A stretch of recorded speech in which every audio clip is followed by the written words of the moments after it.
In the summer of 2025, America learned a new language, the language of silence. It was not the reverent quiet of a library or the peaceful hush of a dawn-lit forest. It was a dissonant, cavernous silence, born of absence. It was the sound of a promise breaking. It settled first in the nation's great cathedrals of transit, its airports, which had for a century been the epicenters of its noise, its ambition, and its relentless motion. Now they were becoming vast, echoing museums of a future that had been canceled without notice. There was no single cataclysm, no mushroom cloud, no pandemic declaration. There was only a great and terrible stillness, a slow-motion collapse that felt more insidious than any sudden disaster. The sky, a boundless canvas of American optimism, remained open, yet the arteries that connected the nation to itself and to the world were hardening, choking off the flow of people, commerce, and dreams. This was not a travel slowdown. This was an aviation apocalypse, a symphony of silence played out in 12 haunting movements across the continental United States. The tremors began not with a roar, but with a whisper, a series of almost imperceptible shifts in the intricate calculus of global travel that started in the waning months of 2024. In Frankfurt, a senior route planner for Lufthansa, a man named Klaus with thinning hair and a perpetual frown of concentration, stared at the booking projections for Boston and New York for the upcoming year. The numbers were not just soft, they were anemic. The relentless strength of the US dollar, once a symbol of American economic might, had become a wall, turning a family trip to New England or a shopping spree in Manhattan into an extravagance that a European middle-class family, already squeezed by their own energy crises and inflationary pressures, could no longer justify. He ran the models again, adjusting for fuel costs that were stubbornly hovering above $4 a gallon. The result was the same. With a heavy sigh, he initialed the recommendation to reduce frequency on the FRA BOS route from daily to 4 times a week. It was a minor adjustment, a footnote in the airline's global operations, but it was a stone cast into a pond whose ripples would soon become a tidal wave. Simultaneously, in a sleek San Francisco high-rise, a human resources director at a major tech firm, herself a recent hire after the last round of downsizing, approved a new corporate travel policy. All non-essential international travel was suspended indefinitely. Essential travel required VP-level approval. It was a cold corporate memo, a necessary cost-cutting measure in a brutal market where over 90,000 tech jobs had been vaporized in 6 months. That memo, and thousands like it across Silicon Valley, severed a vital nerve. It meant that the legions of engineers, executives, and salespeople who once treated the business-class cabins of flights to Tokyo, Seoul, and Bangalore as extensions of their offices would now be grounded, their seats on the wide-body jets crossing the Pacific left starkly, unprofitably empty. At the airports, no one noticed these individual decisions. The holiday rush of late 2024 was as frantic as ever. But beneath the chaotic surface of reunions and vacations, the foundational pillars of the industry, robust international tourism and high-margin business travel, were being systematically eroded. The ground was hollowing out, waiting for the weight of the summer to collapse it entirely. And then the summer of 2025 arrived, and the whispers became a deafening roar of nothingness. The perfect storm hit, a convergence of crippling inflation, prohibitive airfares, a global economic malaise, and a profound crisis of consumer confidence. It struck first and hardest at the nation's symbolic front door, New York's John F. Kennedy International Airport. JFK was never just an airport. It was the modern Ellis Island, the concrete and glass embodiment of the American dream. It was the first taste of America for generations of immigrants, the site of the Beatles' triumphant arrival, the chaotic, vibrant, multilingual nexus point of the world. Its soundscape was a perpetual cacophony of languages, of wheels on polished floors, of reunion shrieks and tearful goodbyes. Now that cacophony was gone, replaced with a hum, the low, monotonous hum of the building's life support.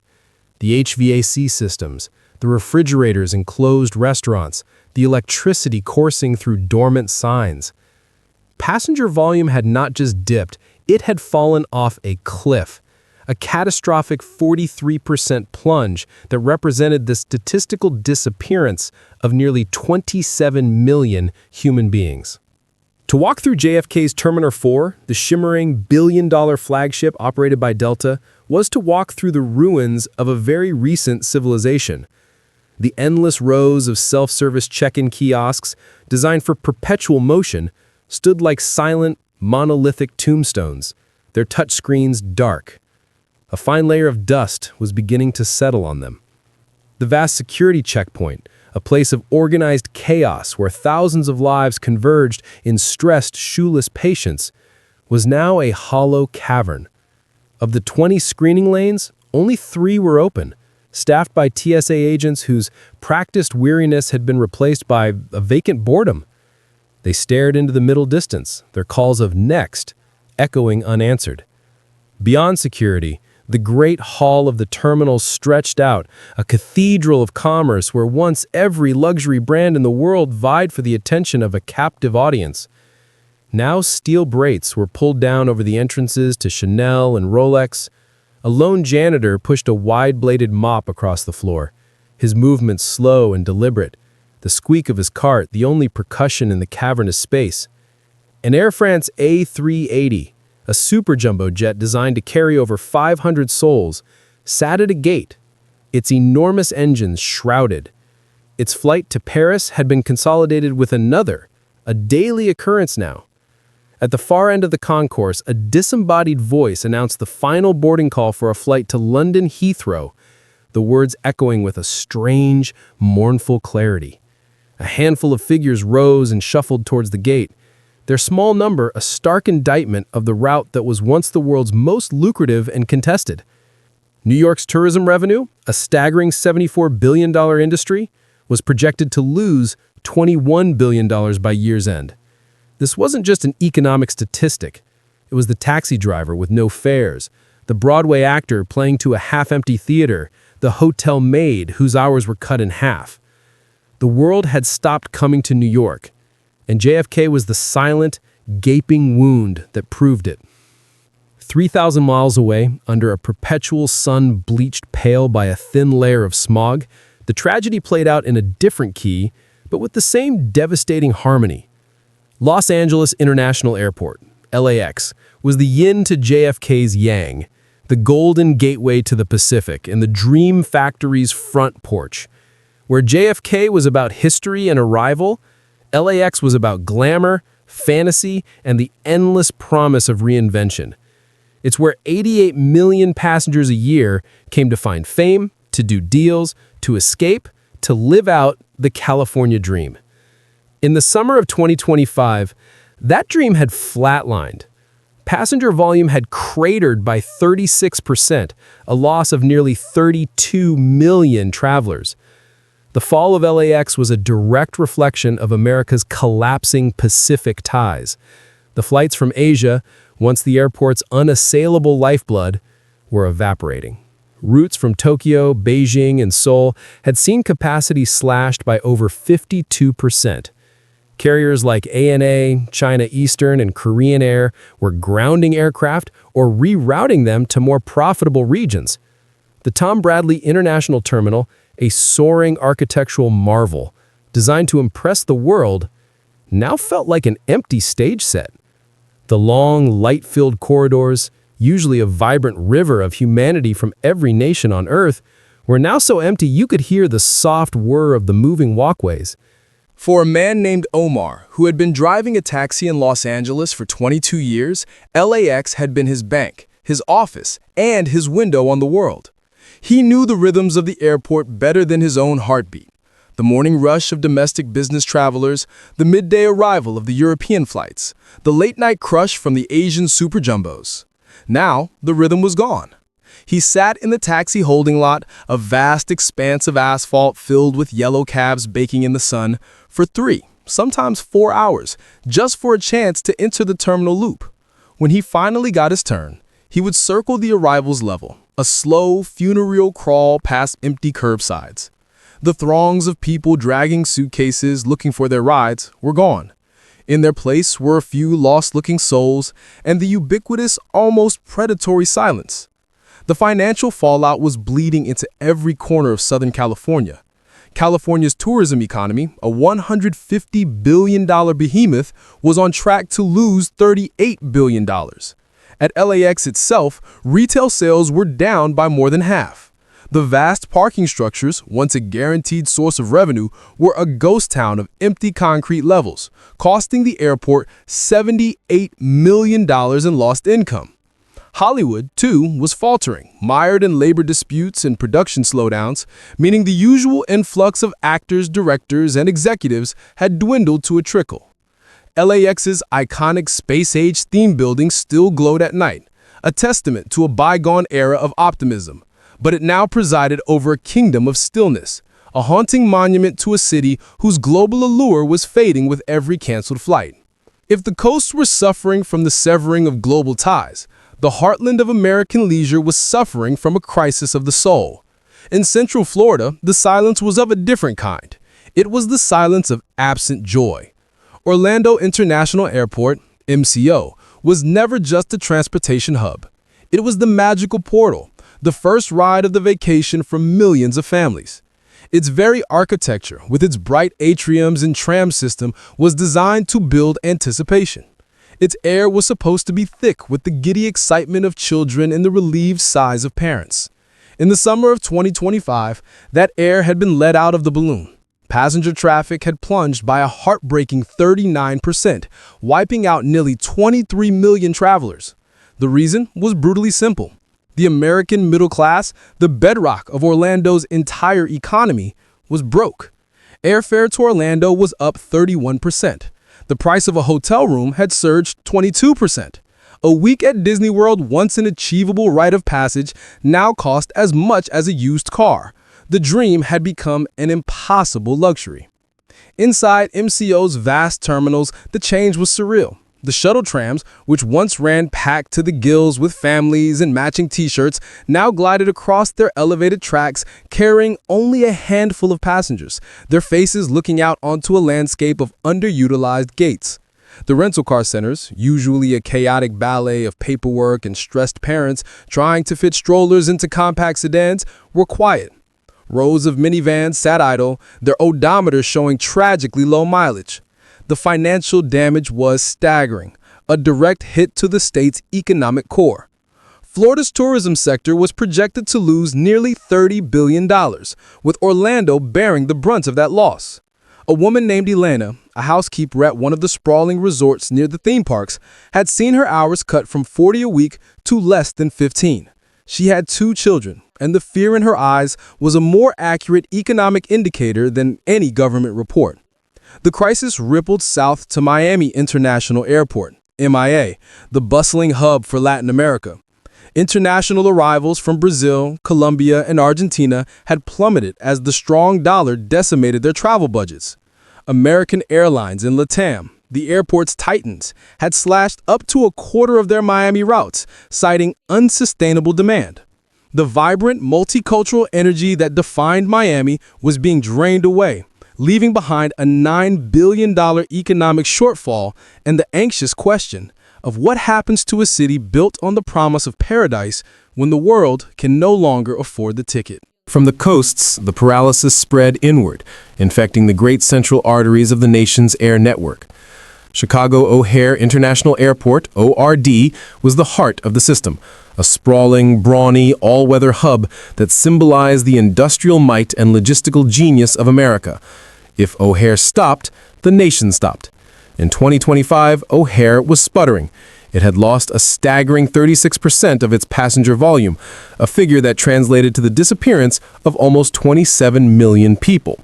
The causes were a complex tapestry of every ailment afflicting the country: the collapse of international tourism, the Midwest's manufacturing slowdown, and the soaring cost of domestic travel. United Airlines, whose fortunes were inexorably linked to its Chicago Fortress hub, had grounded planes and canceled routes with a grim regularity, cutting its operations by 17%. For a pilot who had spent 30 years navigating the complex dance of arrivals and departures at O'Hare, the change was visceral. He would walk through the iconic neon-lit underground tunnel connecting concourses B and C, a place that was once a rushing, shoulder-to-shoulder river of humanity, and find himself almost alone, the synthesized music echoing off the undulating walls with a mournful, tinny quality. The silence at O'Hare felt different. It felt systemic. It felt like a great engine seizing up, like a national heartbeat growing faint. Further west, where the plains rise to meet the Rockies, Denver International Airport, DEN, stood as a monument to a future that had not arrived. The largest airport in North America by land area, DEN was an empire of glass and steel built on the prairie, a testament to ambition and foresight. It was designed for endless growth. In 2025, it had become an empire of stillness. Passenger traffic was down 33%, a loss of over 20 million travelers. The airport's sheer scale made its emptiness all the more profound. The Great Hall, in the midst of a controversial $2.1 billion renovation, was a construction site, walled off from a public that wasn't there.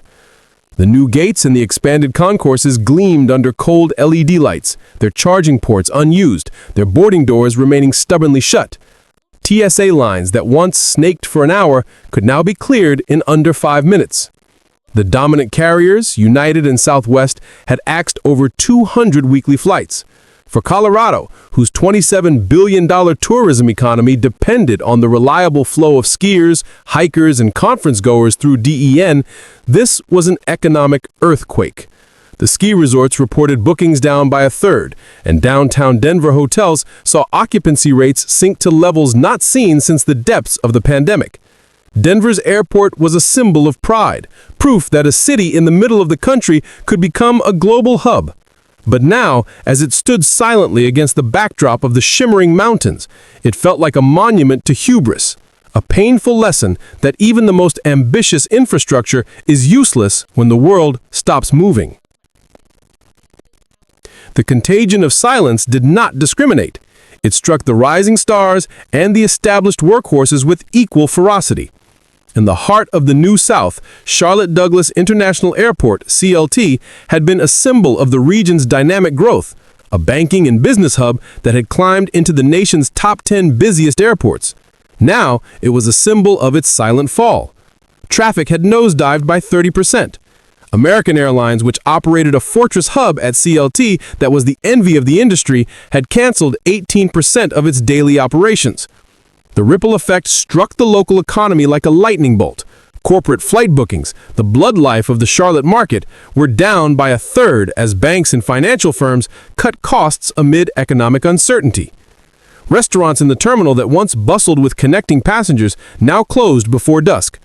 The momentum of the New South had hit a wall of empty jetways. In Utah, the pain was perhaps more acute because the optimism had been so recent. Salt Lake City International Airport, SLC, was a brand new $4.1 billion marvel of efficiency and design, unveiled just a few years prior to handle 34 million passengers annually. It now saw fewer than 20 million, a catastrophic 41% decline. It was a state-of-the-art machine with nothing to process. Utah's tourism economy, built on the greatest snow on Earth and the iconic national parks, was built for global visitors. But the skiers from Canada, the hikers from Europe, and the film industry crowds for Sundance had vanished. Delta Airlines, which dominated SLC, cut 22% of its schedule, suspending international service to Paris and Amsterdam after bookings plunged below 55% capacity. The stunning new concourses, with their panoramic views of the Wasatch Mountains, stood eerily quiet, a beautiful, tragic monument to a dream of growth deferred. The story was grimly familiar up and down the coasts. In Boston, Logan International Airport, BOS, was suffering its steepest decline since the dark days after 9/11. A 32% drop in traffic had erased 10 million travelers. For a city that thrived on a unique mix of tourism, education, and biotechnology, the impact was seismic. International student enrollment was down 15%, a critical blow to the region's intellectual economy. The average international airfare from Boston had skyrocketed by 34%, pricing out the very European tourists who once walked the Freedom Trail in droves. Terminal E, Logan's international heart, was a gleaming, silent testament to this new isolation. In the Pacific Northwest, the persistent drizzle over Seattle seemed to mirror the city's mood. Seattle-Tacoma International Airport, SEA, once one of the fastest-growing hubs in North America, had suffered a breathtaking 35% decline, wiping away nearly 14 million travelers. SEA's fortunes were tied to Asia and tech, two sectors that were now in freefall. International arrivals from Japan, China, and South Korea were down by almost half. At the same time, massive layoffs at Amazon, Microsoft, and Boeing had eviscerated business travel. The Port of Seattle, which runs the airport, was staring at a $900 million revenue shortfall. The futuristic, sustainable concourses, once a symbol of Seattle's innovative spirit, now felt like ghost corridors leading to a future of uncertainty.